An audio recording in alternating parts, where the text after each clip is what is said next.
Salut à toutes et à tous, c'est Revanigno, j'espère que vous allez bien, bienvenue dans la suite de cette playlist sur le système d'exploitation Unix Linux. Aujourd'hui, on tente une petite introduction des commandes du shell.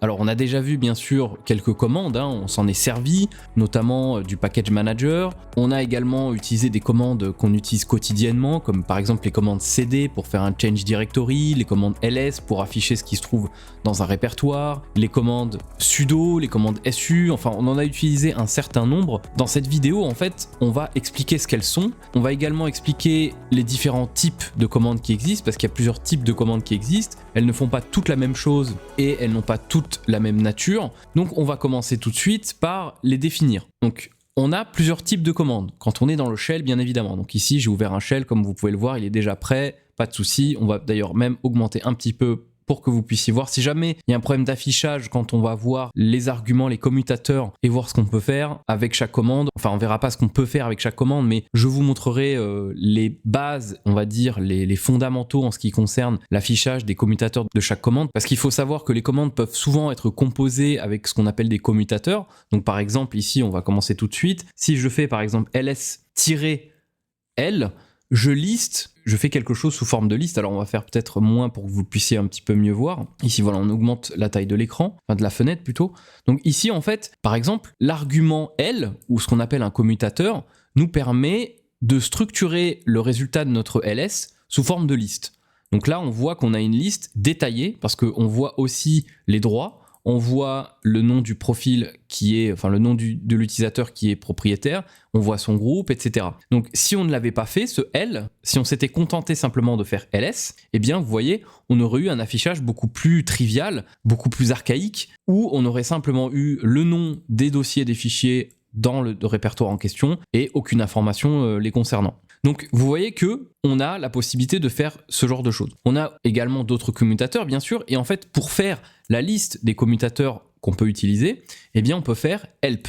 Donc on va faire un clear ici, on va faire ls-, cette fois, ça permet de spécifier vraiment qu'on veut taper un mot en tant que commutateur et non juste une lettre. Donc on fait entrer. Et là en fait, bon, on va avoir pas mal de choses ici. On va peut-être prendre un exemple un petit peu plus simple. Bon, on voit que là, on a l'usage. Voilà, donc on a l'usage, ls, options. Donc les options, en fait, ce sont les commutateurs, c'est-à-dire par exemple "-h", "-l", ce genre de choses. Et là, évidemment, le fichier ou le dossier dans lequel on veut exécuter la commande ls. Donc là, ils nous disent qu'on peut faire certain nombre de choses. Regardez, on a "-a". Donc là, "all". Donc ça équivaut en fait à afficher par exemple les fichiers cachés. Ensuite, on a par exemple "-b", afficher les caractères non graphiques. Donc vous voyez qu'on a plusieurs options, on a plusieurs possibilités avec les commandes pour pouvoir faire un certain nombre de choses que on ne pourrait pas faire si on appelait simplement la commande elle-même standard sans l'accompagner d'un quelconque commutateur ou d'une quelconque option. Voilà, donc ici on va faire un petit clear parce qu'on voit pas grand chose. Donc les commandes du shell, il y en a plusieurs types. Il y a d'abord ce qu'on appelle les commandes internes. Donc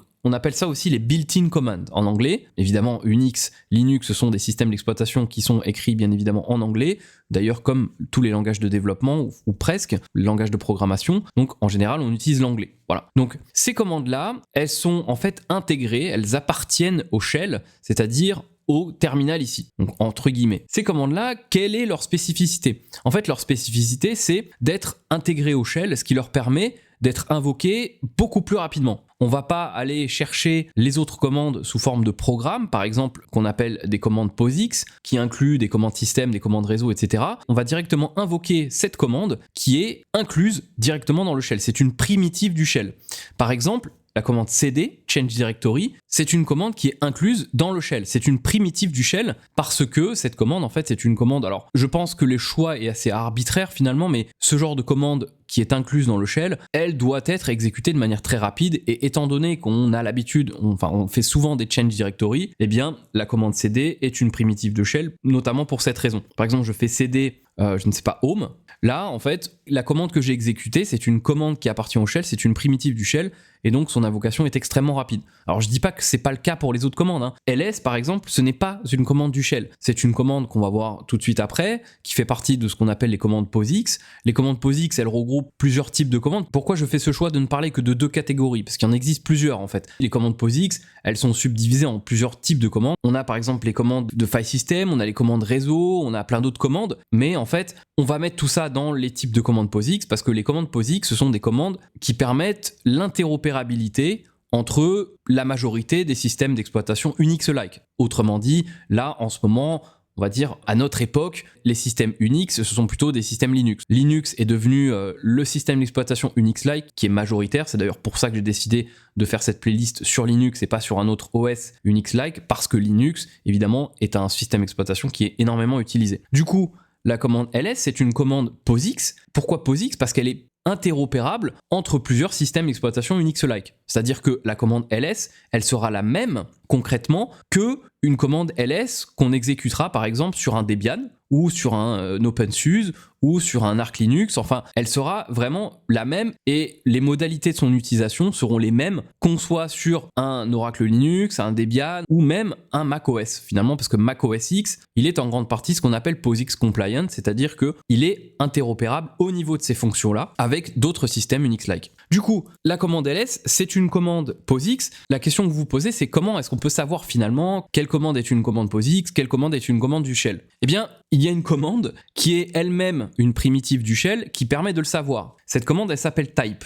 Si vous tapez la commande type et à la suite, vous tapez le nom de la commande dont vous essayez de déterminer le type, eh bien ça vous dira si c'est une commande du shell ou si c'est une commande externe, c'est-à-dire une commande POSIX. Par exemple, ici, si je fais type ls, entrée, alors ici évidemment on a un alias, donc on va utiliser autre chose. Alors je pourrais enlever l'alias, mais j'ai pas envie d'en parler tout de suite. Bon, vous savez quoi, on va faire un alias tout de suite en fait, ls, voilà. Donc si je retype type ls, alors ici on a quelque chose qui nous dit qu'il y a une erreur. Je pense que c'est dû au unalias ou alors il y a un petit problème au niveau du paquet, c'est pas très grave. Sachez que là simplement ce que ça veut dire, c'est que la commande ls se trouve dans usrbin. On va prendre un autre exemple parce que là c'est pas très beau quand même. On va prendre type mkdir. Voilà, mkdir, je ne sais pas si vous vous en souvenez, je crois que je l'ai utilisé pour créer un dossier. En fait, mkdir, ça permet de créer un répertoire. Et là, vous voyez que ce qui nous dit, le retour de type mkdir, nous dit mkdir et usrbin mkdir. C'est-à-dire qu'en fait, mkdir, c'est une fonction, et cette fonction se trouve dans usrbin. Et à chaque fois qu'on invoque cette commande mkdir, eh bien, il va chercher dans bin où se trouve mkdir pour l'exécuter, tout simplement. Ensuite, par exemple, regardez, je vais reprendre cd, je vais faire un type dessus. Si je fais type cd, eh bien là, on n'a pas la même chose, on n'a pas le même retour.